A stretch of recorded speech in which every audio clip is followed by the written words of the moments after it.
ትሞታለህና ቤትህን አስተካክል። በዲያቆን ሄኖክ ኃይሌ።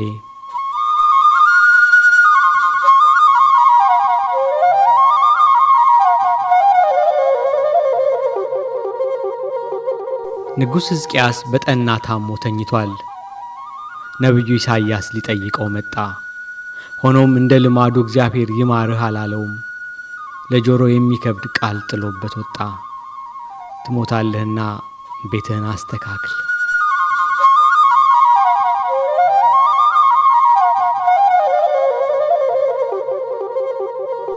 ነቢዩ ይህንን ብሎት ከወጣ በኋላ ሕዝቅያስ ወደ ግድግዳው ዞሮ ስቅስቅ ብሎ አለቀሰ። አምላኩ በንግግር ብዛት የሚሰማ አምላክ አይደለምና ፊቱን ወደ መቅደሱ አቅጣጫ ዞሮ አለቀሰ። ከጥቂት ደቂቃ በኋላ ነቢዩ ኢሳይያስ ሌላ መልእክት ይዞ ተመለሰ። እግዚአብሔር እንዲህ ይላል፣ ጸሎትህን ሰምቻለሁ፣ እንባህን አይቻለሁ። በዕድሜ ላይ 15 ዓመት እጨምርልሃለሁ። ትንቢተ ኢሳይያስ ምዕራፍ 38 ቁጥር 5። ሕዝቅያስ ቤትህን አስተካክል ከተባለ በኋላ ፊቱን አዙሮ ከማልቀስ በቀር ምንም አላደረገም። ሕዝቅያስ ሆይ ካልጋህ ሳትወርድ ያስተካከልከው ቤት ምን አይነት ቤት ነው?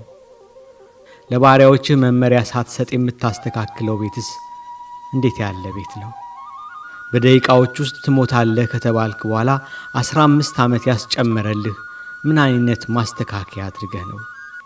ለእኛም ንገረንና ዕድሜ እናስጨምር።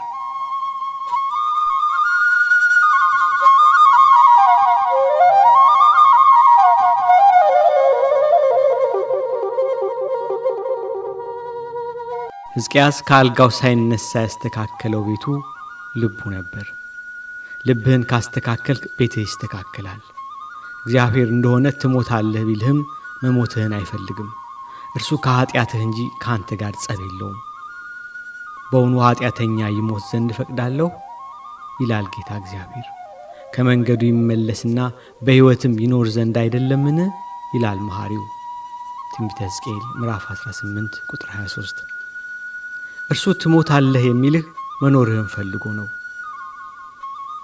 አንዴ ብያለሁ ብሎ አይጨክንብህም። በንስሐ ተመለስ እንጂ ምሬሃለሁ ለማለት ይቸኩላል።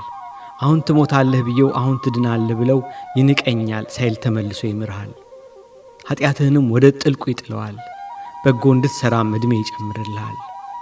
አንተ ብቻ ተመለስና አሁኑኑ ንስሐ ግባ። ከበደል አልጋ ጋር ያጣበቀ